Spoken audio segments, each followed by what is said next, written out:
This video was brought to you by Skillshare. Since Russia began its war in Ukraine, Russia and the West have simultaneously been fighting a diplomatic war to win over Africa and the global South, which have proved remarkably ambivalent about the conflict. Originally, it looked like Russia had the upper hand, with many non-Western countries parroting Russia's lines about NATO expansion, and then abstaining or voting with Russia on Ukraine-related votes at the UN. However, in the past few months, many of these countries have started losing patience with Russia, and Russia-Africa relations deteriorated yet further last week when Russia withdrew from the UN-mediated Black Sea Grain Initiative, once again threatening food security around the world. So in this video, we're going to look at Russia's withdrawal from the grain deal, what might have motivated it, and why this hasn't gone down well in Africa or the global South. Before we start, if you haven't already, please consider subscribing and ringing the bell to stay in the loop and be notified when we release new videos. This story really begins early last week, when Russia pulled out of the Black Sea Grain Initiative, a deal negotiated by the UN and Turkey last year to allow both Ukraine and Russia to export their grain and other agricultural products via the Black Sea unimpeded. Now, to ensure it was only grain leaving these ports, Turkish authorities at the Bosphorus checked Ukrainian ships to make sure they weren't carrying weapons. And in return for opening up this passageway, the West agreed to lift sanctions on Russian fertilizers and other agricultural products to make sure they could be exported. Now, originally, this deal looked like a great success. Amazingly, in August and September, Ukraine exported nearly as much grain as it did pre-war via the Black Sea. And that's especially remarkable because Ukrainian farmers had also begun to redirect some of their produce to be exported via their EU neighbors and the Danube River. This meant a lot of grain suddenly re-entering the market, which helped to bring down food prices from their dizzying post-war highs. However, for the past few months, Russia has been complaining about the deal, claiming that Ukrainian grain isn't actually going to Africa, and saying that Western sanctions are still making it difficult for Russia to export their own agricultural goods, especially fertilizer. Now, these complaints are nominally why Russia pulled out of the deal on Monday. But in the week or so since, Russia has taken things up a notch by directly attacking Ukrainian ports, not just on the Black Sea, but also the Danube, which Ukrainian farmers had started using as a major export route since the grain deal collapsed. In fact, Russia has been striking Odessa almost non-stop for the past few weeks, and on Sunday evening, Russia used Iranian-made drones to attack Ukrainian grain silos in the port of Reni, which lies on the left bank of the Danube River along the Romania-Ukraine border. Now, there are a few different reasons that Putin might be doing this. Firstly, and most obviously, limiting Ukraine's grain exports means higher global prices and therefore more money for Russian farmers. Secondly, he's probably also trying to force a renegotiation of the grain deal in order to get the West to slacken their sanctions. Thirdly, by putting pressure on the Danube, Putin will push Ukrainian farmers to export more of their produce via Ukraine's EU neighbors.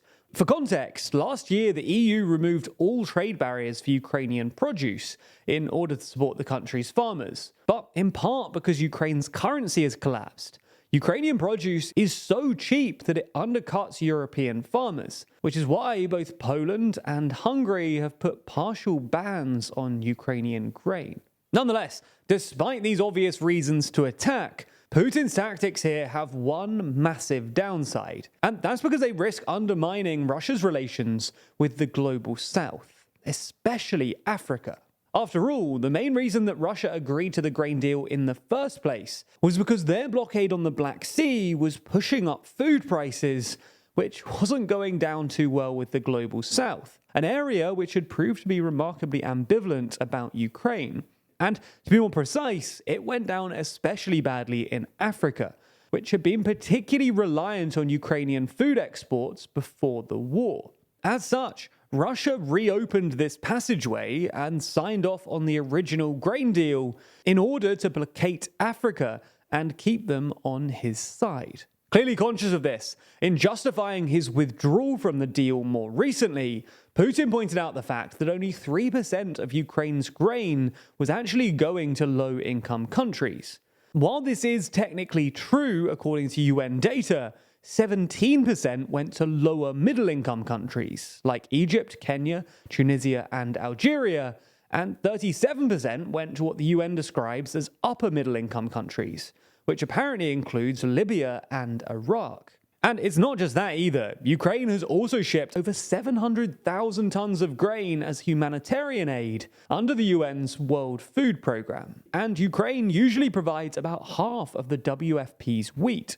It's also worth saying that the grain market is a relatively frictionless global market, which means that any addition to global supply, regardless of where it goes, will bring down prices across the board, even if it's not directly being shipped to the poorer countries that need it.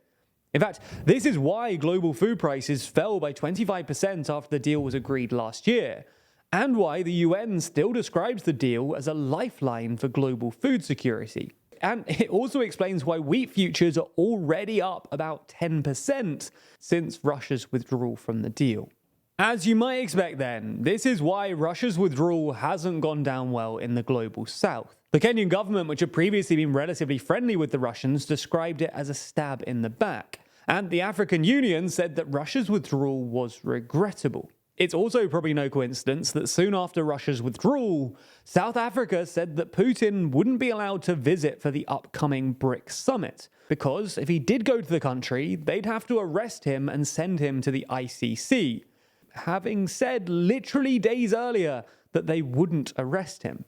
Apparently worried about this growing backlash, a couple of days ago, Putin suggested a new plan whereby Qatar would pay Moscow to ship Russian grain to Turkey, which would then distribute the crop to countries in need. But neither Qatar nor Turkey has agreed to this plan, and it doesn't look like it's going to happen anyway.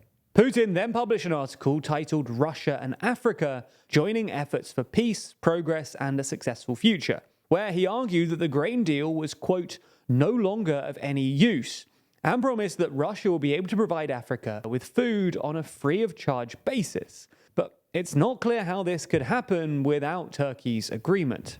Ultimately, if Putin can't find a way to get Africa back on side, then this will be a massive diplomatic loss. While the degree of support for Russia within Africa and its homogeneity was often overstated, after all, only a handful of African countries are actually pro-Russia, and there's always been a massive intra-African diversity of opinion on this issue. The Global South's general ambivalence towards the conflict and their complaints about Western hypocrisy gave the Kremlin the political cover they needed and lent credence to Russia's anti-NATO narrative. If Putin loses this support and this cover, then it will further exacerbate Russia's growing diplomatic isolation, which certainly isn't good in the context of this war or even going forward after that. So ultimately, we'll have to wait and see whether he can get Africa back on side. So keep paying attention for updates as they develop. In fact, that's probably not a bad idea more generally. Things are always changing, and it feels great to stay on top of them as they do. Even within TLDR, I've recently shifted my video editing workflow from Final Cut to Premiere in order to better integrate with the Adobe products our growing team of editors prefer. Now, when I started with YouTube, I just messed around and taught myself Final Cut. But this time round, at the advice of my team, I headed over to Skillshare to take their course on the topic. Unlike when I taught myself the first time round, I was guided through the process quickly and efficiently, and barely lost any productivity as I shifted from one tool to the other. It's not just that either. You likely already knew that Skillshare had classes for things like photography, editing, and illustration, but Skillshare also has hundreds of career-focused classes too. Now, we all know at this stage that traditional jobs aren't one size fits all. I mean, I quit my full-time job in marketing so that I could take more control and do YouTube full-time. Now, that's not necessarily the path that you want to take too, but the courses on Skillshare can help you design a career that fits you. That's courses on everything from how to start a business, growing in e-commerce, how to maximize your workflow, or the course I'm taking right now on how to build a business that lasts. And if that sounds interesting, you should use our link in the description, which gives you access to all of that for free. That's right, the first 1,000 people to use the link will get a 1-month free trial of Skillshare. So check it out, and thanks for supporting the channel.